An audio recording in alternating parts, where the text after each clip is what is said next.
Hello! Now we are going to explore the modern Theosophical literature. Here are a selection of books that have been produced by different fields of Theosophy during the last 150 years, and hopefully it will give you some idea what kind of books we have. So, let's start with books that are introduction to the Theosophy. For those who know nothing about Theosophy, they could find interest in John Algeo's book Theosophy, an Introduction Study Course. Now, here you can see some of the subject that is mentioned here. It is quite short and written in modern language. Now, more comprehensive books is The Secret Gateway. This is written by Edward Abdil. It is also written in modern language, and it is good reading for those who want to know a little more about Theosophical teaching. Also, a wonderful book is The Ageless Wisdom by Clara Cote. It is simple language and perhaps more devotionally written than the ones before, and it's suitable for those who want little more than just a general introduction. Now here is a Theosophy, a modern expression of the wisdom of the ages by Robert L. Wood. This is a bit more technical book. He discusses here the concept of evil and the search of truth and so on. This is more suitable for those who are a bit familiar with the Theosophical teachings already and want to have a little more depth. Here is the Basic Theosophy of Living Wisdom by Geoffrey Hodgson. This is a more complete introductory book. It is thicker than the last ones, and Hodgson goes here more in detail in those subjects. This is more suitable for those who are already interested in Theosophy and want to know more about it. Now, similar book as the last one is Annie Besant's The Ancient Wisdom, an outline of Theosophical teaching. It is still introductory, but for those who want to learn teachings and not just be acquainted with them. Also, a wonderful book is The First Principle of Theosophy by Gina Rajatasa. This is quite complete approach to some of the main Theosophical teachings and ideas.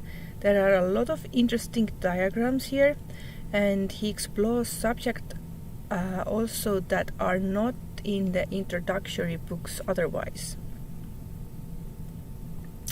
Now, Key to Theosophy, Blavatsky's book. It is written in her own unique style, which is not necessarily all that simple.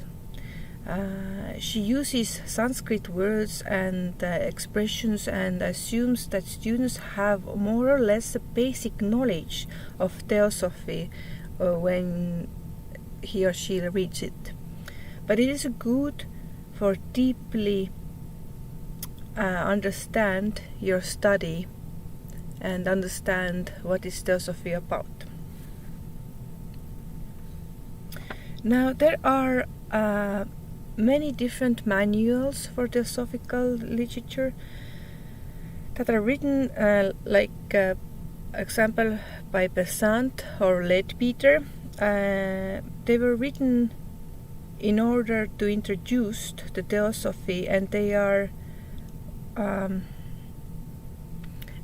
mostly for those students who are already studying Theosophy, not so much for the first inquirers.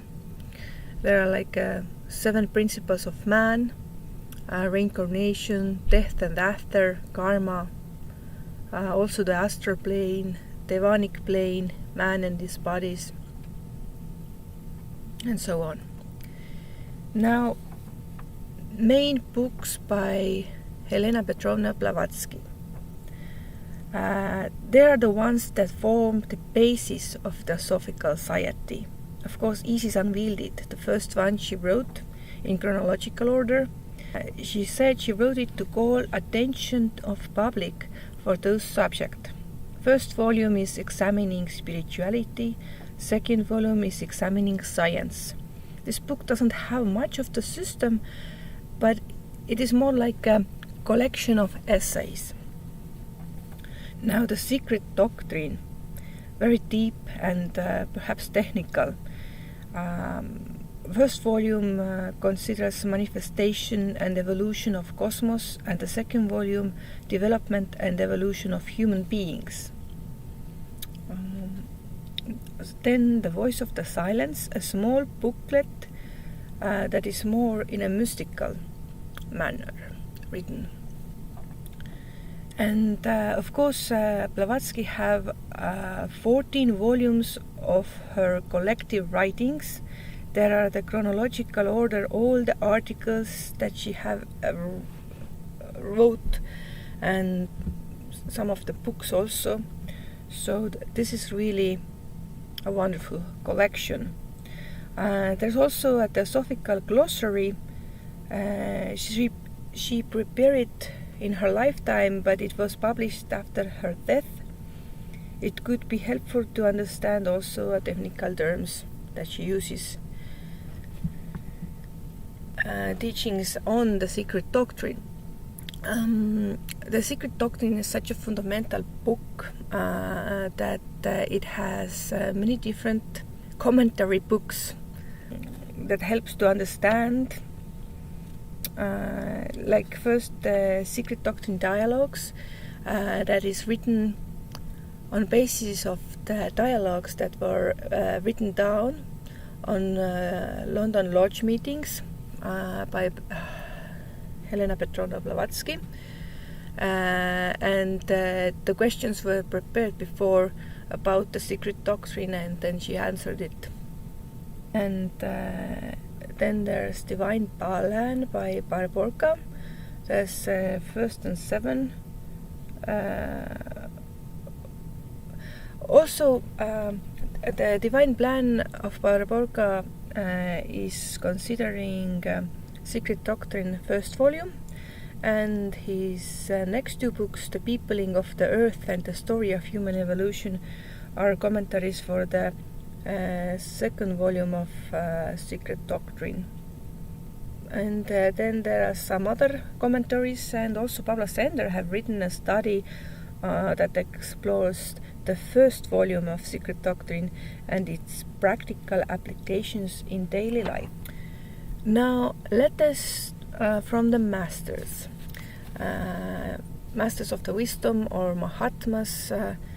There are Blavatsky teachers, and they wrote some letters for some of the members. The Parker have written the Mahatma letters to A.P. Sinnett, and also Chinarasa Dasa have written a book about those letters from the masters.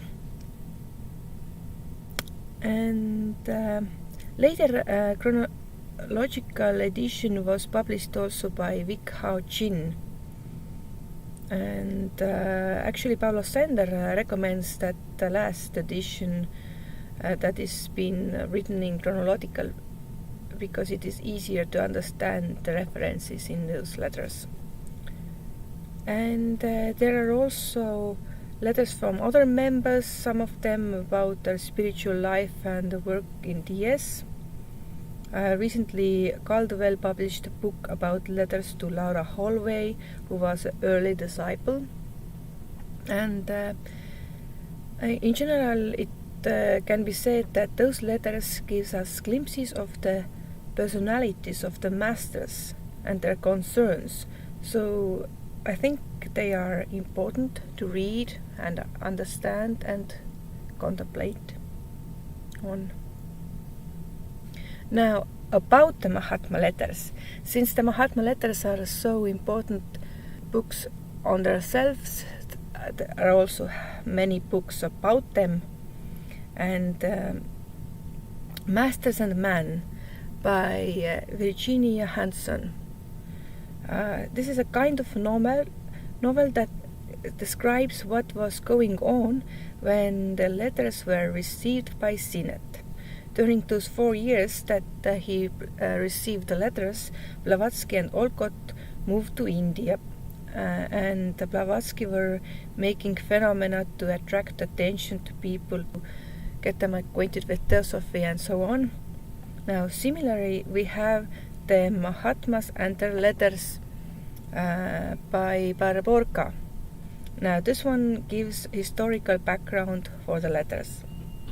Also, Chinaraja Dasha did similar writing, and Ed Abdil explores the nature of the masters of wisdom and their letters in a modern language.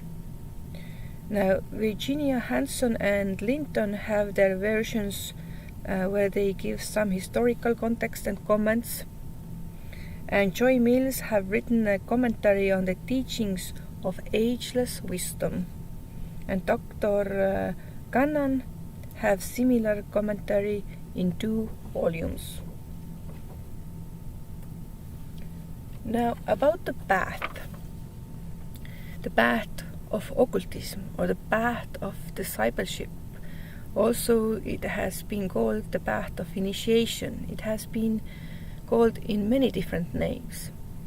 The main idea that Mahatmas, or the masters of the wisdom, want to train their disciples so they become Mahatmas on their own in order to help humanity. And there are many books about that subject. There are important concepts and ideas one needs to understand about the path, about discipleships or occultism or initiation. For that reason, it is necessary to read those books. Now, the first 2 by Annie Besant, The Path of Discipleship and In the Outer Court, are really good for introduction. Arundale have a similar book where he talks about climbing on Mount Everest, and this is like a metaphor for the path. Clara Code have brought out Quest in Mahatma letters to emphasize how masters think. She's investigating those different codes. Now, Geoffrey Hudson have written a couple of books in this theme, The Path to the Masters of the Wisdom and The Call to the Heights. And Varma completed what Master says about the theme in their letters. She built them and put them in a systematic way. And Quinn had a similar approach on his work, The Chela's Handbook.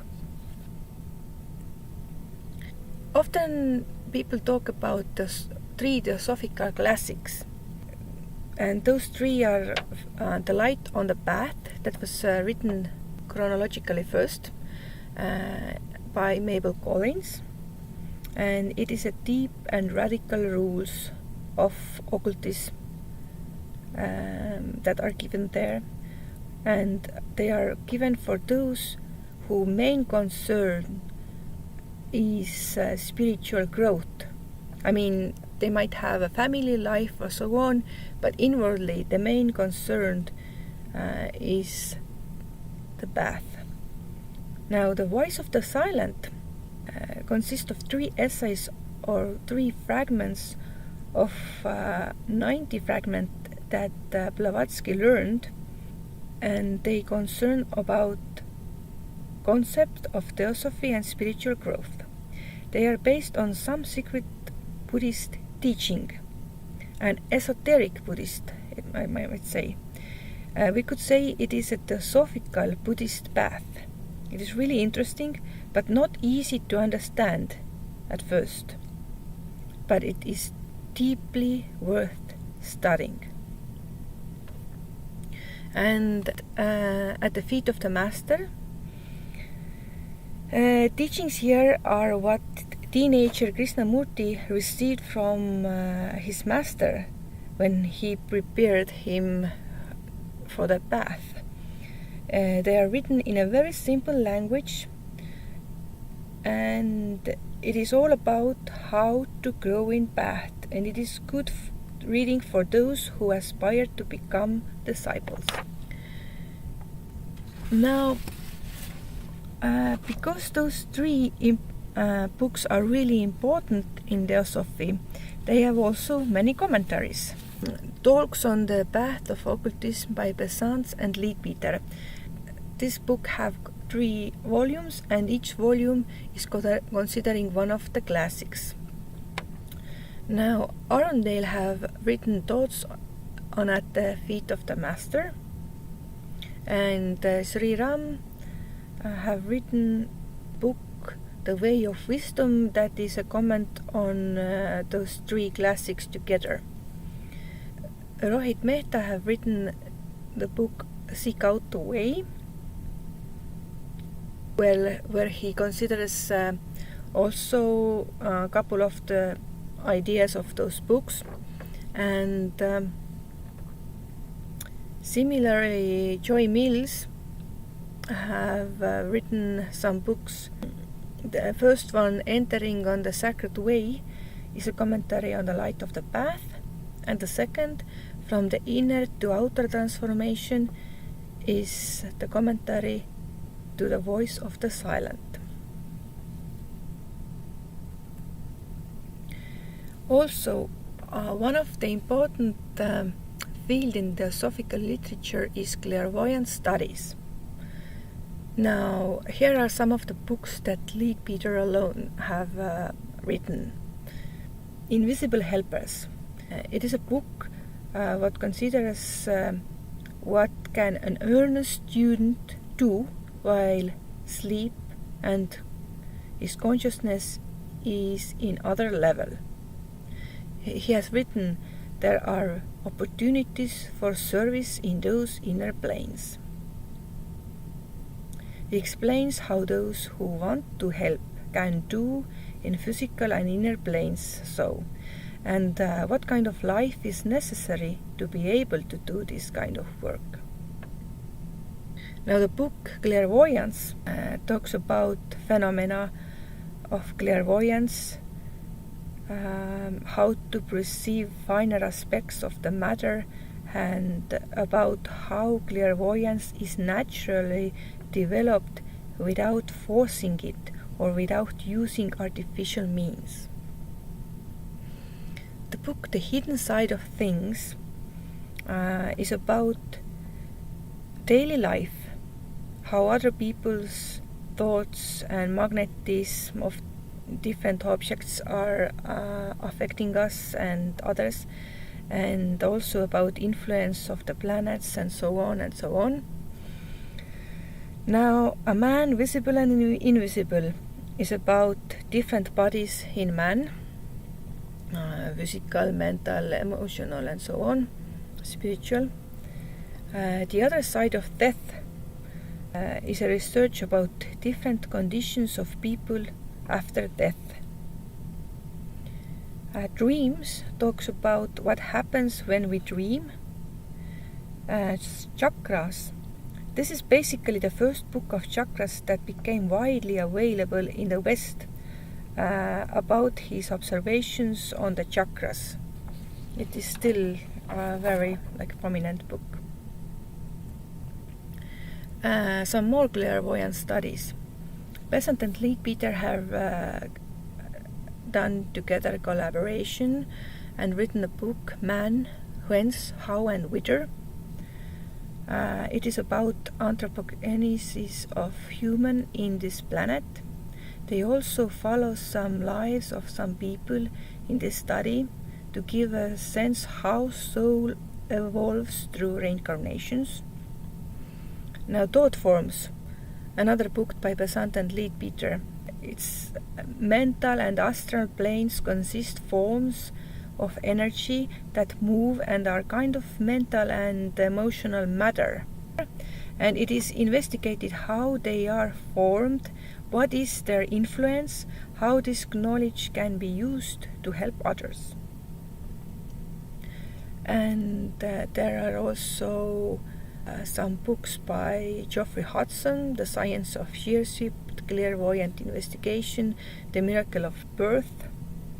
There are his observations in different subjects on nature, spirit and devas. For example, the Kingdom of Gods have beautiful images of devas by a professional painter who made those illustrations by Hudson's description on how he perceives devas. I quite like it. This is and quite a complete book on these matters. Now, Dora Kunz have explained how to interpret different colors in aura, and also a book about chakras. Now, we can say those studies of clairvoyant investigations, they're not the only ones. There are much more books about clairvoyance, but Leadbeater, Hudson, Kunz, Annie Besant, their studies are found some scientific validation. This makes them special. Besant and Leadbeater have also investigated different chemical elements when the science were still discovering them. For example, they mentioned their first, what became later known as isotopes, and the person who received the Nobel Prize for discovering isotopes mentions in the footnotes that actually Besant and Leadbeater have already kind of discovered it. And so we could have a basic trust what they are reporting is a real result and not only their imagination. Also, Hudson worked with the different scientific group who later commented his work, and Dora Kunz worked with different doctors and when he gives a prognosis of sick people. And so there are also other theosophical subjects like The Thought Power by Annie Besant. It talks about the influence of our thinking. Really wonderful book. A Study of Consciousness by Annie Besant. It has 2 parts. Now, The 7 Human Temperaments by Geoffrey Hudson talks about 7 ray ideas that is came from Theosophy and how they influence us. Vincente Hauchin gives practical info on how to self-transform. Dr. Daimni explains about the applications of teachings for character building, for purification and self-mastery. And George, one of the founders of the Theosophical Society, and compiled this book, Conversations on Occultism, and it consists of articles that he published in different subjects. Now, books about the Theosophical Society and Theosophical work. The aims and goals and the purpose of founding the Theosophical Society. Now, Daimni has written a book, Principles of Theosophical Work, that explains how national sections and lodges can organize themselves to be effective in work that has to be done. Now, similarly, a Hugh Sherman explains the structure of Theosophical Society as well as how to carry on the work. And Rhoda Bernier gives more philosophical approach on his work of Theosophical Society to ourselves and other people in a book, Human Regeneration. Besant and Dr. Agarwald and Professor Santucci are all exploring the idea behind the Theosophical Society and the teachings here. And also Pablo Sender have written a book that is introduction about the Theosophical Society for inquirers who are interested what the Theosophical Society stands for. I hope you will enjoy many of those works mentioned above, so thank you very much. And thanks also to Pablo Sender and the Americas program partner in Theosophy. He was the one who created the list of suggested books from all of the available works out there. And if you get really inspired, you might just get an opportunity to take part in the future on that program also. So all the best, and see you.